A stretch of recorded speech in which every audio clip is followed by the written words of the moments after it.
morning, everybody. It's Chris from Serene Education with the 4 majors, and that's update for the 8th of April, 2013. Morning. Hope you had a fantastic weekend with family and friends, guys. And I hope all of those who traded non-farm payroll were successful. And if you were long on euro, you would have done good. But one of the reasons why we don't trade non-farm payroll is pretty much because there's all the speculation that follows with it. And yes, you can get it right sometimes, but it's far better just to let price do its own thing. Let the guys get out there and speculate as much as they want, and then what we'll do is Nikki and I always tend to look at the Monday, come back. If price has broken any major support and resistance levels or move price in a specific point, then we can just get onto that and trade a lot safer for the foreseeable, or for the remainder of this new week. So what did non-farm payroll do? It was pretty much it was a shocker for the US dollar. And subsequently, all the cross pairs against it rallied, and subsequently, we had a really shocking figure compared to the previous figure. We had a nice, fantastic figure of 268,000. The forecast was 198, so there again was telling you straight away. We saw the unemployment figures come out on Thursday. It also came out quite bad, so it was leading into that. We were thinking, well, it's going to be quite a negative one, and sure enough, we weren't disappointed. It came out at 88,000, so not really good at all, which saw the euro and sterling, etc., all of those other pairs across the US dollar rally because of that news. Relating to the euro, that morning we had the retail sales month-on-month figures for the European zone, which came out at a really negative figure. The previous month we saw a positive figure, 0.9%, just above zero, but they were expecting a forecast of negative 0.3, and it came at 0.3, so that didn't really bode well for Eurozone. And we also have the important news that we are seeing the Eurozone banks paying back their 3-year loans in the equivalent of 8.1 billion euros this week. So that's also going to be detrimental to price. We could see price hesitating, consolidating. What we're seeing on the euro at the moment now is the fact that last week was quite interesting because it took away all the negativity that we saw. It took away the negativity we saw from the previous week. So we could see on our weekly charts, we were trading below that 1300, which is a major support and resistance level psychologically, and price moved down towards the prior consolidation here in the shape of the 12,750 mark. Once it got there, it consolidated. Fair enough, because we are trading in a support and resistance level. And subsequently, we saw the pullback, the bounce, and the bounce really took us back towards the 1300 mark. And you can see on our daily, there we go. You can see price heading into that 12,750 mark at the latter part of March. However, coming unstuck, a lot of indecision candles, very small trading ranges, and then the highs getting slightly higher as we moved along this 12,750 mark. And then we saw this nice bullish engulfing candle on the Thursday, which constituted that we should have been looking for price to really move with a bit of momentum up into that 1300 mark. And sure enough, we weren't disappointed because the figures that came out on Thursday for the US market in terms of the employment figures, if I just can get that up there. Yeah, the unemployment claims figures for Thursday came out 357,000. We were expecting a forecast of 352, and it came out 385. So a larger figure there for the unemployment claims, which didn't really didn't bode well for the US dollar on the Thursday, leading into non-farm payroll. And then on the actual Friday, we had those abysmal non-farm payroll figures, which didn't really stack up. And we saw some growth, especially for the German factory month-on-month orders, coming from a negative figure the previous month. Forecasting a higher figure at 1.2%, came out at 2.3. So the German industrial might, that is euro or Europe, is moving, which is a good clear sign. So that all that positiveness really played into the euro against the US dollar, and we saw price running into 1300. Now you can see going into our intraday time frames, price on the open, we saw the pullback going into the close on Friday. You can see price actually closing a lot lower than 1300. However, on the open of the Asia session last night, price heading into 1300, but coming unstuck. Not really good. It's not a good sign that. With all the positive momentum through the Thursday and Friday, we expect price now to gather a bit of pace on that. It's still early days. We are still early session Monday morning. I'd like to see the UK market coming online soon. And it'll be interesting to see if we get any more sentiment up to the upside. One thing is, though, to see any further buying sentiments following through for the remainder of this week, to get a really good feel that we should be looking for nothing more than longs for the foreseeable future. We do need to see euro or trading above that 1300. The longer she fails to get above 1300, the more likely it is this was a fake out, and we should see price reverting to the downside. If that is the case, then we should be targeting for the foreseeable future back towards 12,900. If we get towards 12,900, then we should be looking for those lows again at 1275. But if we see price getting above the 1300 and remaining above 1300 through the US session going into Tuesday, Wednesday, etc., then we should be looking for that buying sentiment to follow through. If that's the case, then we should be looking for daily highs. If that is genuinely the case, then we should be looking roughly around here at 1500, back up towards that 50 period moving average as our first target. So very, very important. We do need to see price, if there's to be genuine buying sentiment coming through here, then we need to see price trading above 1300. The longer she takes to get above 1300, the more likely this price is going to weigh into the downside, and then we should be looking for selling sentiment to kick in. Remember, on the daily, still looking negative. And if you look at price here quite clearly on the daily, you can still see it's trading at the underside. So very, very important. The sentiment's still looking negative. I think the sooner we get above the 1300, the more likely we're going to start seeing the candles returning to the blue. And then as the week progresses and the longer we maintain above 1300, then ideally going into the following week, we'll start seeing the actual sentiment changing to blue. But at the moment now, we do need to see price getting above 1300 to start with, and then maintaining that range above 1300 for the foreseeable future. On to sterling. Let's have a look at this particular pair on the weekly. Sterling finished higher. Spent a lot of time on the downside of that. However, close of the week saw price rallying on those dismal figures out of the US for the unemployment and then the non-farm payroll figures.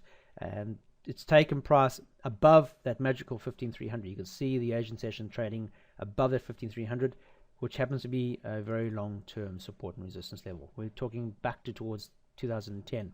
So what it's done now, you can see price breaking that just recently, and then heading into that price support and resistance consolidation area here that we saw in March, April of 2010, and then bouncing on that nice bullish engulfing candle at the underside, price heading into that magical 15,300. We're looking for potentially price now to fail at 1500 because of the breakout. Very negative sentiment. However, you can see price trading above it. It's still early days. If this is to be genuine buying sentiment, we need to get it away from this 15,300 as soon as possible. The further away we get it, the more likely this price is going to head towards the all-time highs that we saw here back in 16,200. Failure to see that, and we see price hesitating around here, the more likely sentiment is still going to weigh into the downside. Remember, price is still looking negative. This is a major break and consolidation. So it's early days. We'd like to see a nice bullish engulfing week. That would definitely constitute to further buying sentiment for the foreseeable future, and then we could be heading up towards 15,700 to start with, and ultimately back up towards these highs that we saw way back at the start of January, up the 1620, 1625, 1613, 16,300 range. So early days, we want to see a bullish engulfing week. As long as she maintains above 15,300, let's have a look at the daily, then we should see price building on that. You can see quite clearly the past couple of days, candles going blue, Thursday and Friday, very, very positive particular pair. So we have a blue arrow, which is telling us, listen, heads up, we could see a change in market sentiment. We have the blue candles now. We have seen a break of a major support and resistance level in the shape of the 15,300. So things are starting to build into the positiveness. We saw 1505 being the major support. Price building on that with those negative figures that came out of the US market, and now we're trading above the 50 period moving average on our daily. So 20 below us, 50 below us, and the 15,300 below us. Price needs to maintain it. The sentiment now, guys, very, very important. So we need a bullish engulfing candle. We don't want to trade small little bullish candles around major support and resistance levels. We want to see a nice bullish, a nice full candle with very, very little wick telling us the sentiment in this case, because we're trading above 15,300, is a one of positiveness. Don't get it. We're not getting the sentiment, which is not going to push price higher. It's not going to push price towards those institutional highs here, roughly around the 15,700 mark. So very, very important. Intraday, we want to see nice positive candles. We got one at the start last night on the Asian session, however, not breaking the prior high, the Friday high, which was at 1535. Price rallied into 15,500, above 1,500, which is positive, fantastic. As long as it continue, the more likely price to move to the upside.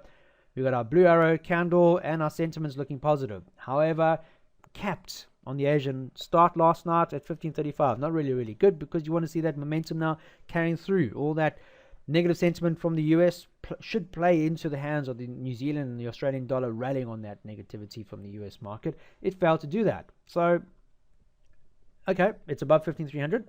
still above, it's still positive because we've broken a major support and resistance level. However, the big boys haven't come to the table yet, so we want them to show their hand, tell us where that sentiment lies. A nice bullish close above 15,3500 would constitute to that buying sentiment, and once we see that, then we can get in, stop, and look towards those highs at 15,700 in particular as our first target to the upside for the foreseeable future. So hourly chart, this is my entry candle. You can see quite clearly no real valid buying sentiment after the breakout. So you saw the break, and then we saw the pullback. Happy days, we got the pullback on the Asian session. However, through the Tokyo Open, nothing, no sentiment, no follow through, which is not really good. Hopefully we might see it this morning on the open of the through the European session. If we don't see it through the European session, is it likely to see this as price waning, no buying sentiment? If that's the case, and a price breaks back below 15,300, then we should be looking for selling sentiment to follow through. Look for price to head back towards that 15,200 where we saw the price support and resistance level, which will go quite nicely with the institution moving average. A failure of that level at 15,200 should look for price to maintain or head back towards that 1505, which happens to be a major support and resistance level low, where price actually started this bull move. So at the moment now, price does need to get above 1535. If you're not trading this particular pair yet, got to see a close above 1535. Don't get that, we don't see any positiveness falling through after the breakout, which would lead into weakness. Okay, we don't trade the speculation. This could be a fake out. Got to see the buying sentiment coming through to show us where it's heading to, and then we'll take it and move with it. Onto the US dollar Swiss franc. Okay, and this one's quite interesting because last week I was mentioning that we're seeing weakness on this particular pair, the US dollar on the Swiss franc, and it seems as though it played through from Thursday's results and also the Friday result. We saw that sentiment, as I mentioned, that people should have been looking out for, really coming through, and sure enough we saw it playing through on Thursday and Friday, which constituted to this negative candle that we saw at the close of the week. A lot of hesitation here. Price trading above 940, which was a major support and resistance level, fib ratio from our monthly highs. And what it's done now is we saw the price breaking higher than the 940, which was great. However, on the November breakout, we saw this consolidation candle here in the shape of a spinning top. And then we want to see price maintaining. It's still maintained above a spinning top as an indecision candle, but then indecision coming above a price support and resistance level. And we want to see the next candle finding support and then pushing higher towards, at least towards these highs here at the 1000, which will be back towards the institution moving average on our weekly. That failed to happen because we saw the sentiment dragged lower. We saw the breakout near term here in March. We had a bearish engulfing candle break to the downside. However, price didn't rally down because it was still wanting to stay above 940. Happy days, I'm happy with that as long as she maintains above that. However, the second attempt breakout and Thursday really taking it all away. Shocking figures for the US market. Thursday and Friday has really seen the end of week candle looking really sorry for itself. But what it's done now is it's showing us that these highs now are getting smaller. It's constituting to negativity, and clearly these failed attempts over the past couple of months to break above this area here is not a really good sign, and that played out on our daily. I brought the RSI into this particular picture to show you something. With price breaking above the 940, I know it's very, if I can get rid of half the stuff on here, it'll probably make a cleaner picture for you guys. I want you guys to see this. Price breaking above the 940, as I mentioned. Okay, we saw one here in November, breaking higher, pull back above the institution moving average, happy days. RSI not really getting above that that 50% line, which is so important. You can see it was all blue, happy day, everything was looking positive. In fact, it was trading above the RSI 50 for some time. But when we wanted price to actually break, bounce and to find support and then push up to the upside, RSI was trading below, and then we saw no sentiment and it got below the institution moving average. So we should be looking for selling sentiment there. Here, March, getting above. Institution below price. Everything's looking positive here. It's trading above 940, which is a positive signal. Everything was there. However, as price pulled back and found support and then bounced again on this nice hammer here, fantastic hammer here, looking higher towards these prior highs, RSI just didn't go with it.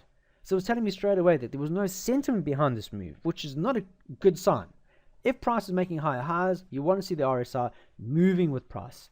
So if price is making higher highs, then you want to see RSI complementing price. And this was not the case for this particular move to the upside here near term, because RSI was making lower highs as we were trying to make higher highs, which doesn't make any sense. It's telling us that sentiment was genuinely not there. We should be looking for negativity. And I said, if you don't get a close above 955, then we should be looking for selling opportunities. And sure enough, through that week, we started seeing the negativity playing through, especially on Thursday. And on Thursday, we saw that negative candle after all that negative news on the US market through the US session. And then Friday's abysmal figures that came out, and you can see we broke below the institution, broke below the 940 mark, which happens to be the price support and resistance here through most of March. And then we've seen price rallying into that 50 period moving average, which also is just short of the 930, as I mentioned, if we get close. So negativity playing through now. So we have red candle, red arrow, and RSI is at the 50 now. Our sentiment is still looking positive nonetheless.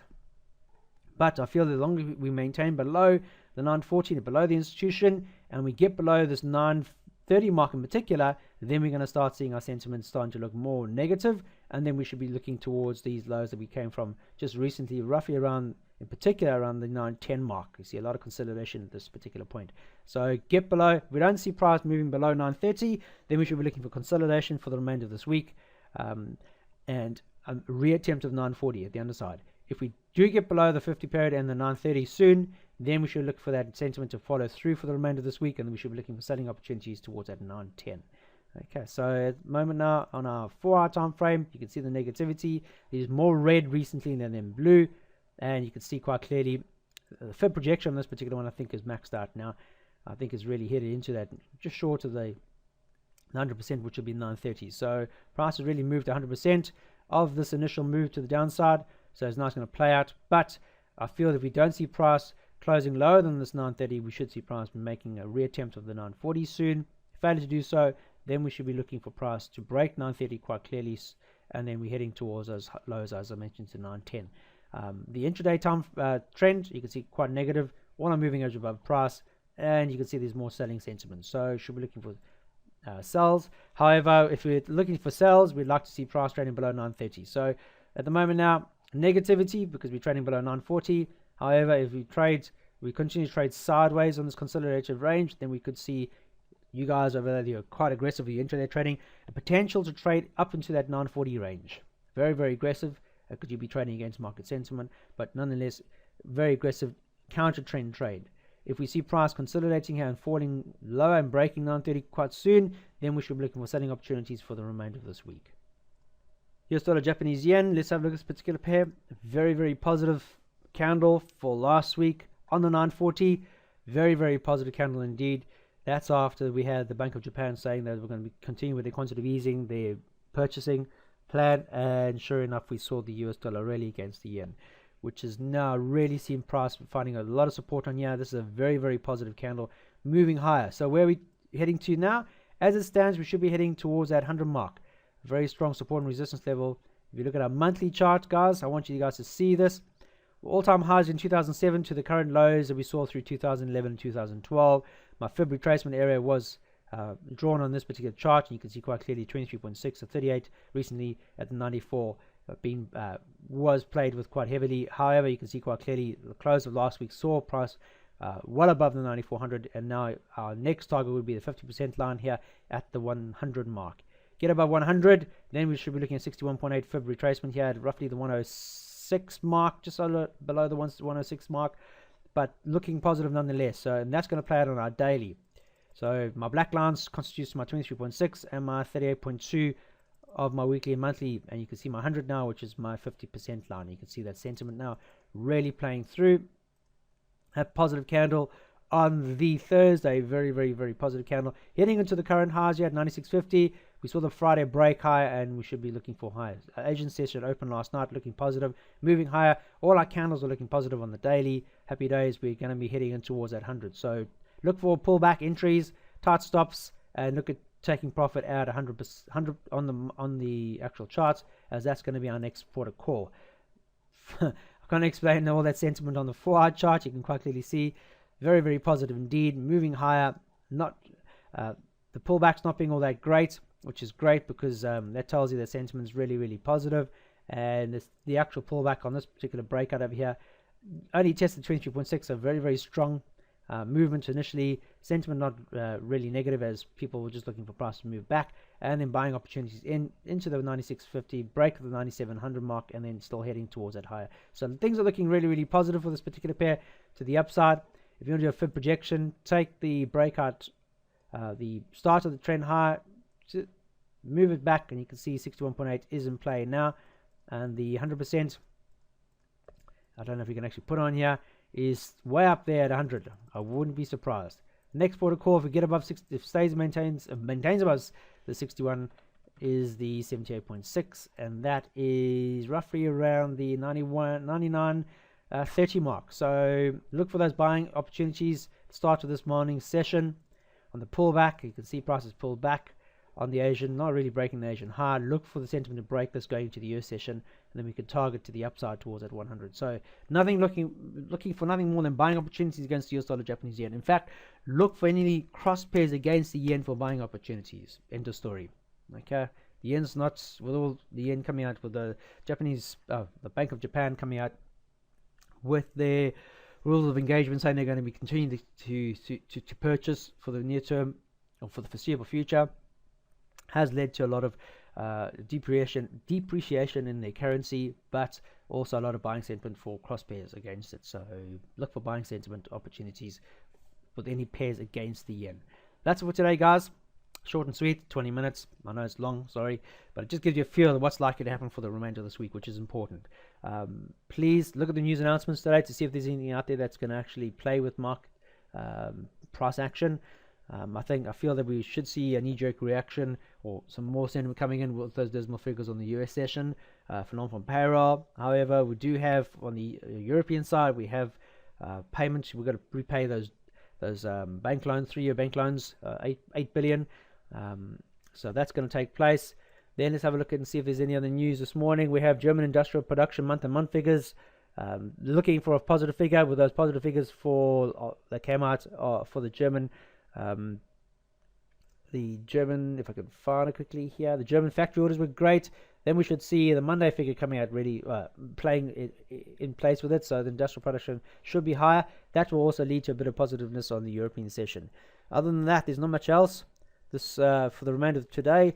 Let's have a look and see what's on Tuesday. What do we have? We have Bernanke talking tomorrow. Not much happening on the European session, which is really, really strange. Yeah, we have Bernanke talking first thing. Sorry, yeah, we do have stuff. I was looking at early morning. So Bernanke is talking at 12 o'clock in the evening on Monday night. But then going into the Tuesday, we have manufacturing production month-to-month figures for sterling, trade balance figures, which is important. Not much else for the across the sea.